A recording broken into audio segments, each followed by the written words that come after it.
Donc l'objectif de cette vidéo est d'analyser une vidéo à l'aide de Capstone. Donc une fois que la vidéo a été faite à l'aide du logiciel ou importée à l'aide de Capstone, donc c'est ce que nous allons voir comment l'analyser. Donc pour cela, nous arrivons sur Capstone. Donc par défaut, nous obtenons ici cet écran là. Nous double-cliquons ici sur film de manière à obtenir l'interface de film. Je vais ici ouvrir un fichier film. Et quand j'ouvre un fichier film, je vais chercher donc là où je le souhaite, sur mon arborescence, le fichier film en question. Je l'ouvre. Donc dans ce cas-là, j'ai ici des menus, un menu en haut qui me permet donc de lire, de revenir, d'avancer image par image. Donc par exemple ici, je peux lire la vidéo, je peux revenir au début, je peux faire image par image, revenir image par image, etc.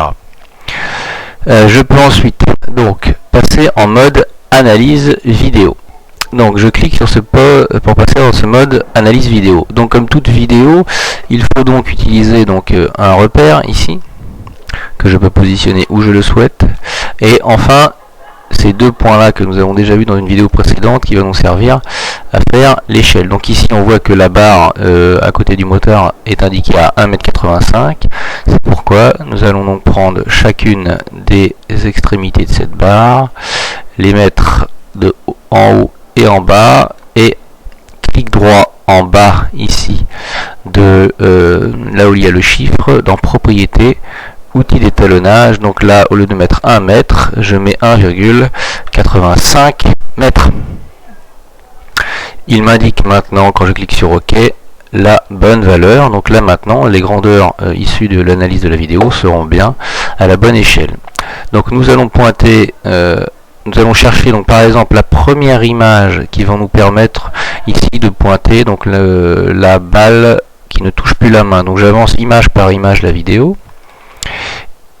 Donc là on voit que si je reviens en arrière, on peut supposer que on va dire que cette balle quitte la main. Donc ça va être la première point que je vais pointer. À partir du moment où je suis en mode analyse vidéo, à chaque fois que je pointe, et c'est important, sur l'image, il passe à l'image suivante. Donc par exemple, pour pointer précisément, nous avons un outil qui est une loupe. Donc par exemple, je peux l'utiliser pour regarder tous les détails de la vidéo et entre autres la balle. Je vais pointer le centre. Je clique, on est passé à la vidéo qui suit. Donc maintenant, je vais ici cliquer toutes les positions successives de la balle jusqu'à ce que la balle, avant que la balle touche le sol. Donc si nous faisons ça avec la loupe, donc cela donne, nous faisons un pointage successif des positions. Vous remarquerez que je n'ai absolument pas fait attention pour l'instant au repère, puisque le repère, je peux le mettre une fois que j'ai fini. Les positions seront les positions donc cartésiennes x et y seront ensuite recalculées instantanément. Donc là nous continuons la parabole. Donc bien sûr ici je vais relativement vite, puisque l'intérêt de la vidéo n'est pas de pointer une balle, mais plutôt d'exploiter les résultats qui vont en découdre. Donc hop, hop, hop. Alors si je m'arrête là. Donc une fois que nous avons fait ce pointage là, je peux bien sûr recliquer sur la loupe pour m'en extraire. Je prends le repère que je mets cette fois-ci sur la première position. Voilà. Donc ici, donc j'ai bien l'étude du mouvement d'une balle qui part de l'origine du repère sous un mouvement parabolique. Donc ensuite, une fois que j'ai ces positions là, je peux, à l'aide du tableau, faire apparaître, si je le souhaite, donc le temps, et faire apparaître toutes les coordonnées de cet objet. Donc si je reviens ici sur l'image, vous voyez que ici il a été créé ce qu'on appelle un objet 1, l'objet 1 étant la succession de tous les pointages, et cet objet 1 donc a une coordonnée selon x, une coordonnée selon y, et il y a donc un vx, un vy, donc les coordonnées de la vitesse selon x et y, et la même chose pour le vecteur accélération. Donc c'est pour ça que dans Capstone, vous pouvez automatiquement ici, dans objet 1, choisir si vous voulez qu'il vous affiche x, donc x étant la position selon la z-abscisse, ou alors y, ou alors Vx, Vy, Ax et Ay. Donc ensuite vous pouvez très bien par exemple prendre ici, donc on va prendre Vy, avoir le tableau de valeur, ensuite vous recliquez si vous voulez faire le graphique de Vy, vous cliquez donc dans ce cas là sur graphique, et si vous cliquez sur graphique, double-cliquez sur graphique, il apparaît une fenêtre graphique sur laquelle il suffit de sélectionner ici donc Vy, donc toujours pareil dans objet 1 Vy en fonction du temps. Et là vous obtenez le graphique de Vy en fonction du temps. Libre à vous en fait ensuite de le modéliser et d'en faire toute l'analyse que vous souhaitez. Donc ça c'est le graphique de Vy. Ensuite il n'est pas nécessaire d'avoir le tableau pour faire le graphique de Vy. Par exemple je peux ici recliquer sur graphique et ici tracer par exemple pour objet 1 Vx en fonction du temps. On voit ici que j'ai un graphique pour Vx. Ce graphique là est bien entendu, je le mets dans une vitesse constante selon x. Donc ici vous voyez j'ai obtenu le graphique sans bien entendu afficher la valeur de Vx sur le tableau. Autre propriété intéressante de Capstone est la suivante, c'est celle qui vous permet d'afficher les vecteurs. Donc là je zoome en grand, je fais un clic droit sur l'image et je mets mettre au premier plan. Donc comme ça l'image vient en premier plan. Si je clique droit sur l'image, ici, clic droit, propriété.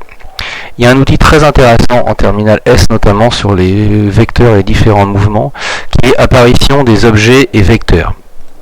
Donc si je clique sur vecteur objet numéro 1, vous voyez qu'il apparaît ici des vecteurs vitesse et des vecteurs accélération. Par exemple, si je prends les vecteurs vitesse, vous avez le choix d'afficher ici, donc de les afficher ou de ne pas les afficher. Donc là par défaut par exemple ils ne sont pas affichés. Si j'enlève le jamais et que je clique sur toujours, dans ce cas là les vecteurs qui sont cochés apparaissent. Donc là il est coché vecteur x, vecteur y, c'est-à-dire qu'il trace ici les vecteurs Vx correspondant à la norme de Vx, donc selon l'axe x, et Vy. Si je clique sur afficher le vecteur résultant, en fait il trace ici en vert le vecteur vitesse V. Si je veux ne pas afficher les composantes x et y, qu'est-ce que je fais? Je décoche x et y, et dans ce cas-là, j'ai que ici les vecteurs vitesse. On remarque bien que les vecteurs vitesse sont ici tangents à la trajectoire.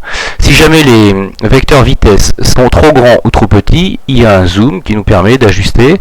Donc par exemple ici, si je mets un quart, on voit bien que les vecteurs vitesse sont cette fois-ci trop petits. Donc je peux ajuster à 1,5. Ou si jamais je veux qu'ils soient beaucoup plus grands, je peux ajuster à x2. À x4, etc. jusqu'à ce que la vidéo soit ou que les vecteurs soient les plus appropriés à ce qu'il me convient. Je peux faire exactement la même chose avec les vecteurs accélération. Donc le vecteur accélération, alors je vais enlever les vecteurs vitesse. Je pourrais garder les vecteurs vitesse, mais cela pourrait devenir ici un petit peu trop chargé. Donc vecteurs vitesse, par défaut ils ne sont pas affichés, donc je les affiche. Je clique sur toujours. Ici nous voyons x et y. Première chose, on s'aperçoit que l'on a cliqué x et y et toujours et on ne les voit pas. Donc peut-être que les vecteurs sont en fait au niveau de l'échelle trop petits pour pouvoir les afficher. Donc je clique sur un zoom x8 et là ils sont instantanément apparus.